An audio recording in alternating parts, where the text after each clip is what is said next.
Hola, ¿qué tal? ¿Cómo están? Bienvenidos a No Soy Clark. Es la primera vez que personalmente me propongo hacer esto en video porque, no sé, he visto que a muchos les interesa, por ejemplo, la parte de YouTube, verlo en YouTube. Este es un podcast, siempre me he enfocado en el audio. Sin embargo, vamos a hacer esta prueba y tengo un gran invitado, un pequeño pero gran invitado. Me estás diciendo enano, ¿verdad? De una vez, ok, empezamos bien, gente. Pero de una forma... Bueno, él es Daniel Ben-Sid, lo conocen en el mundo de las redes como Fogonix. ¿Por fogoso o qué? Sí, tú sabes, tengo mucho swing, mucho flow, no, mentira, mentira. Eso tiene unas historias bastante interesantes, de verdad. El nombre siempre fue como mi apodo desde muy pequeño, desde que tenía 12 años. Yo tenía la mala costumbre de incendiar todo. Entonces, por eso la parte de fuego, un pequeño pirómano, ya saben. Pero fue interesante eso, o sea, fue como un nombre que iba evolucionando. Antes me decían Fogonio, entonces ideando los nombres para mi canal de YouTube. Entonces, al lado del final lo taché con una X, que es Fogonix. Y fue algo bastante natural, orgánico, como surgió el nombre y me encantó. Y desde ese momento, mucha gente piensa que ese es mi nombre y todo, mi apellido o algo peculiar. No tenía el gusto de conocer a alguien que trabajara para la industria mediática y que creara contenido en Costa Rica que fuera de Venezuela, lo cual ha sido bastante exitoso hasta el día de hoy. Y yo te quiero preguntar, ¿cómo llegaste a Costa Rica? Ok, verás, es una historia bastante interesante. De hecho, siempre suelo contarla en mis redes sociales y esto porque es una de las preguntas que más me hacen. Los costarricenses parecen impactados porque alguien venga a hacer una especie de periodismo, una especie de documentación sobre su país. Y resulta que hace 5 años aproximadamente mi hermano estaba optando para una serie de becas a lo largo de Latinoamérica. Quería hacer un posgrado de negocios, de negociaciones y todo el tema. Y le salió una beca para la escuela ENCAE, la escuela de negocios que queda por La Garita. Sí. Allí él, ¿cómo te explico? Estuvo ahí sus años, terminó la carrera, todo esto y consiguió un apartamento acá. Entonces, desde ese momento, ya viendo cómo se estaba tornando la situación del país, él empezó a formar su vida desde acá. Tenía una novia, lamentablemente esa relación se terminó. Pero era una relación... Tenemos que ventanear el escándalo amoroso. Sí, lamentablemente esa relación se terminó. Y bueno, mi hermano, a raíz de todo eso, bueno, dejó de trabajar en la ENCAE porque aparte una vez se graduó, le recontrataron en la universidad y todo esto. Y fundó una compañía propia. Luego el problema de Venezuela se seguía incrementando. Y por lo menos logró traernos a mi mamá y a mí. Todavía sigue gran parte de mi familia ya en Venezuela, pero bueno, aquí estamos poco a poco progresando, encontrando nuevas cosas y yo por lo menos siempre he sido una persona muy aventurera y no le he tenido miedo a perderme o lo que sea. Cualquier cosa, uno si se pierde, pregunta, ¿no? Alguien debe de saber, sobre todo si alguien está paseando un perro, ese es el mejor consejo que les puedo dar. Si alguien está paseando un perro, vive por ahí, gente. Pero, por ejemplo, algo que tal vez la gente no sabe, Costa Rica es el primer país que conoces, después de Venezuela. Sí. Mi sueño toda la vida, desde muy pequeño, además de ser cineasta, porque siempre he amado las artes audiovisuales, ha sido recorrer el mundo, explorar su cultura, pero algo más hacia mi nivel personal, ¿no? Como te explico... Esto lo cortas, ¿verdad? No. Ah, muy bien. Ok, ¿en serio no lo cortas? No. Te odio. Córtalo. Bueno, aparecemos otra vez. ¿Tu sueño ha sido viajar por el mundo? Sí, mi sueño toda la vida ha sido viajar por el mundo, conocer las diferentes culturas, ya algo más hacia como mi nivel personal. Pero cuando llegué acá a Costa Rica empezó el proyecto viaje, como yo siempre le digo. Yo no había recorrido ningún país debido a toda la situación que vive Venezuela. No había tenido como la oportunidad de salir. Y Costa Rica fue el primer país que visité hace unos 2 años y medio. Y desde ese momento quedé súper encariñado y decidí que aquí, si en algún momento tenía la oportunidad de regresar, empezaría un proyecto que era el proyecto viaje, el proyecto de empezar a viajar por el mundo, empezar a conocer, pero explorar a profundidad las culturas de los diversos países. No únicamente lo típico de, bueno, el supermercado, ¿no? La cosa, que también lo he hecho, porque de una u otra manera a la gente siempre le interesa viéndolo desde el punto turístico, viendo museos, viendo esto, pero explorar ya más allá la cultura actual, la cultura moderna, de cómo se vive en la sociedad de cada país. Esto es algo bastante interesante y, no sé, siempre ha sido como lo que quiero mostrarle a la gente. Quiero mostrarle al mundo esto. Al principio lo desarrollé para mí, pero empecé a ver que a la gente también le interesa. Y hay gente como yo que en muchas ocasiones no tiene como esa oportunidad de viajar. Y yo, bueno, quisiera mostrárselos también y que todos vivamos felices. ¡Woo! ¿Pensado volver a Venezuela pronto? Sí, quisiera que ese fuese mi próximo destino, de hecho.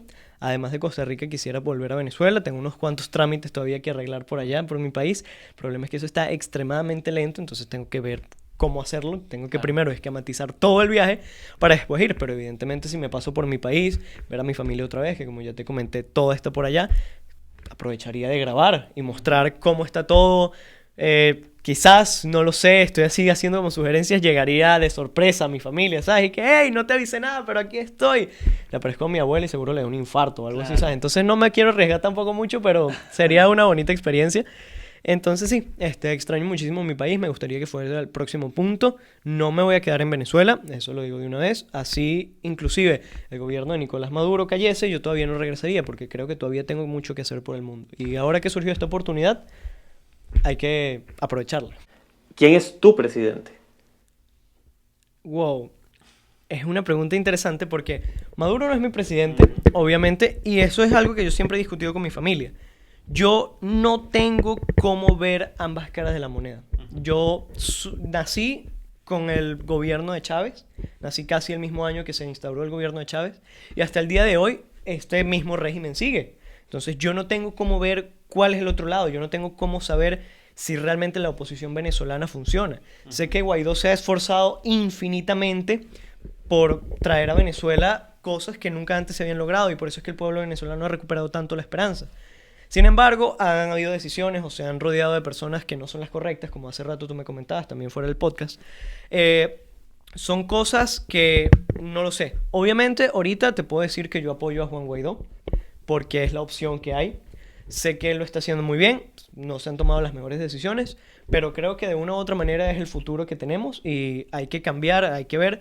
Lo que te digo, yo no tengo otra perspectiva para ver la vida, la política venezolana, y de verdad estaría interesado por conocerla. Más allá de que muchísima gente todavía quede con el gobierno, que viva Maduro y todo esto, son personas que quizás tuvieron la oportunidad de ver otra cosa, ¿sabes? Pero yo todavía no lo he podido ver. Y me interesa poder juzgar a mí la política de mi propio punto de vista.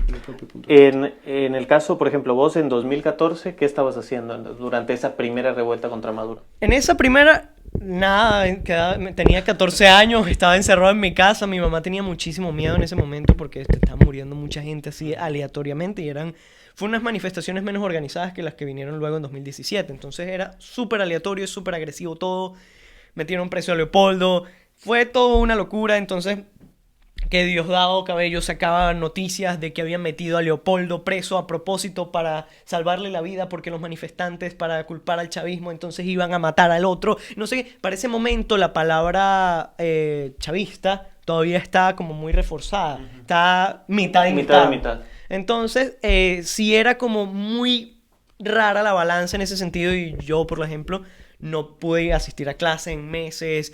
Fue toda una locura. Yo estaba en mi casa refugiado intentando que no le pasara nada a mi familia, pero bueno, era un pequeño niño de 14 años, no tenía mucho que 2017. 2017 estaba graduando. Las manifestaciones fueron exactamente sincronizadas con mi graduación de colegio, del bachillerato. Y bueno, ¿qué te puedo decir? Andaba estudiando y yo dije, bueno, a ver, ¿cómo hago para ir a clases? Para ver, ¿cómo me muevo para acá? Entonces, claro, no había metro, no había transporte público, las calles estaban constantemente trancadas. Uno siempre intentaba como evitar como las partes de la manifestación cuando uno era estudiante. O sea, en el sentido de que uno no puede ir a manifestar con un uniforme estudiantil porque puedes meter en problemas a la misma institución. Entonces, era así. O sea, sí, evidentemente uno fue a una que otra, pero no fue como al auge de la confrontación entre la Guardia Nacional Bolivariana y la juventud venezolana, sino realmente uno estaba ahí como en son de apoyar, más allá de unirse a la confrontación, a la represión. Y ahora 2019 es el año de la tercera revuelta, vamos a llamarlo así, y lo vivís desde fuera. Lo vivo desde fuera. ¿Cómo es eso?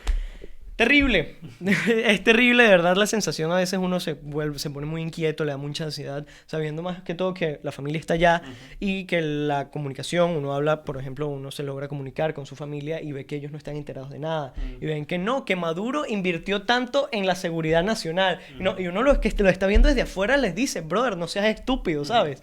Eso es mentira. Pero entonces, como los medios nacionales, los medios de comunicación nacionales están tan censurados, a veces lo único que te llega a la cabeza es que Maduro hizo tal cosa, pero no te dejan ver lo que Guaidó está haciendo o las cosas y dejan a la otra parte como unos ridículos que no saben lo que están haciendo. Entonces sí es muy intenso tener que lidiar con eso, tener que explicarle a tu familia que está dentro del país lo que está, intentar explicarle lo que está pasando, intentar darles tu punto de vista, porque O aunque... sea, que vos los informás, básicamente. Sí, porque más allá de que tu familia sea opositora, lo único que ven son noticias del gobierno. Claro. Porque No está CNN, no está NTN24, para todo nada. está acá. Todos los medios internacionales que pueden informar sobre la situación internacional que está ocurriendo hacia Venezuela, enfocada en Venezuela, no están. Entonces, por más que la tendencia política de tu familia sea opositora, sea chavista, nunca van a saber nada. Entonces, es como algo bastante interesante el hecho de tener como ese trabajo de informarles, porque muchas veces no te crean porque son cosas absurdas, Claro. porque lo que se vive en Venezuela Es absurdo. es absurdo. Así como es absurdo. Sí, esa es la palabra. ¿Te imaginas el día en que todo esto se acabe, todo este panorama político que ensombrece tanto al pueblo venezolano, puedas volver a tu país, no sé si a vivir, tal vez, supongo que querés volver a tu país a vivir en algún momento? ¿Te imaginas ese día? ¿Cómo te lo imaginas? ¿Qué crees que va a ser Venezuela cuando todo esto acabe? ¿Vas a poder volver a hacer lo que te gusta en tu país? Venezuela, cuando una vez toda la situación acabe, va a pasar momentos incluso más duros de lo que está pasando ahorita en sentido de reconstrucción. Hay que trabajar muchísimo para reconstruir el país que queremos tener, el país por el que queremos trabajar, porque los venezolanos ahorita ya estamos dispuestos a lo que sea con tal de tener nuestro país de vuelta. Entonces, es una pregunta muy abierta. Evidentemente, yo quiero volver a estar ahí, ¿no? Espero que sea más temprano que tarde ese momento en el que yo pueda volver a estar fijamente con mi familia, ver a mi papá, ver a mi hermano menor que sigue allá en Venezuela, crecer, estar con él, apoyarlo en lo que necesite. Sobre todo eso, ¿sabes? Porque hay que cuidar muy bien a las nuevas generaciones, hay que darles buenos valores para que no vuelvan a pasar cosas como las que están pasando ahorita, que nos tienen tan afectados a todos nosotros. Entonces, sí, obviamente quiero volver a mi país. Como ya dije, siento que todavía es un momento en el que no debo de regresar en el sentido a vivir. Porque quiero regresar, quiero ir a grabar, quiero ir a ver, a poder comparar lo que estoy viviendo aquí con lo que se vivió allá. Porque ya habiendo llegado acá y estando tantos meses, uno no sabe qué tan peor puede estar la situación. Porque uno sabe que sí, ha ido mal, entonces llega Guaidó y entonces está Maduro, entonces la política múltiple en el país, la cosa cada vez está peor, el dólar es ilegal, pero entonces todo está dolarizado y se paga en dólares en los lugares. Entonces es una locura que alguien que esté desde afuera jamás va a entender, y de verdad jamás les deseo que lo entiendan. O sea, por más que uno se lo explique, intenten que lo entiendan, no lo entiendan porque es terrible. Entonces sí, yo quiero volver, pero primero tengo mucho que hacer afuera. Te voy a hacer una pregunta antes de irnos, que en realidad me vienen a la mente las personas que conocí en Venezuela, que estaban un poco desesperadas porque no sabían qué iba a pasar, que me decían, oye, dime cómo es Costa Rica, cómo es migrar a Costa Rica, es fácil, es difícil. Yo no lo puedo decir en primer lugar porque no soy migrante en Costa Rica, en segundo lugar porque no vivía en Costa Rica en ese momento, entonces no tenía una respuesta concreta. Entonces yo te lo quiero preguntar a vos, ¿cómo es migrar a Costa Rica? Para vos, venezolano, ¿es fácil llegar aquí? ¿La gente? ¿Qué tan fácil o difícil es? Te lo voy a decir corto y después te lo extiendo. Okay. Es extremadamente difícil. Okay. Ahora, vamos a extenderlo. Sí.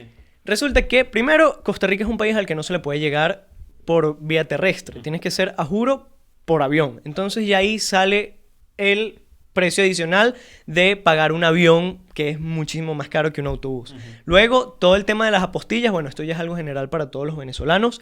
Tienes que tener por lo menos 1 año y medio, 2 años de preparación para salir del país, porque apostillar un solo documento, legalizarlo y todo este tema, te puede tomar 6, 7 u 8 meses por documento. Okay. Entonces, título de bachillerato, no sé, universitario, notas certificadas, partida de nacimiento, sacar todo eso se vuelve realmente una tragedia griega. Créeme que sí, yo estuve 1 año, y eso que la situación no estaba tan mal, preparándome para venir para acá. Sin embargo, a mi mamá le faltaron muchos documentos por venir. Entonces, es un país complejo por ser tan pequeño. Entonces, las oportunidades laborales se las suelen dar más a los residentes, ¿no? A las personas acá.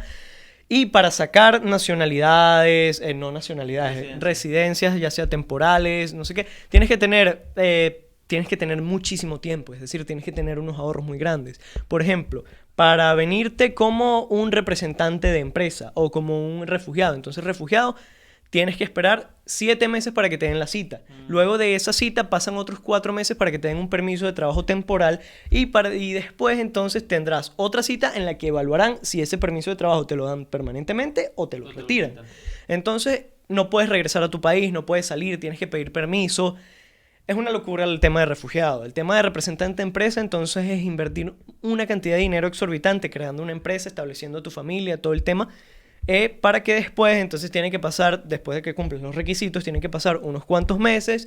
La gente de cada ministerio que es responsable de estas empresas revisan los documentos, gracias. Revisan los documentos, revisan los requisitos que tú enviaste, entonces a veces te lo pueden aprobar, entonces no.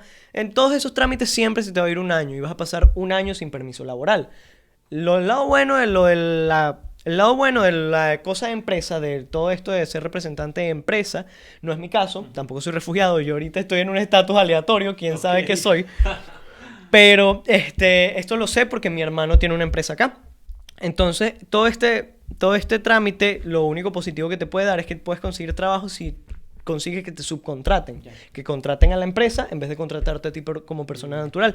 Pero mientras tú no vas a tener un permiso laboral para, ¿cómo te explico? Sí, para trabajar como todos, digamos. Como todo el mundo. Tienes que ser subcontratado por la empresa, tenerla facturando, entonces también requiere una inversión mensual que le tienes que meter a la empresa, sacarla, meterla y así vas.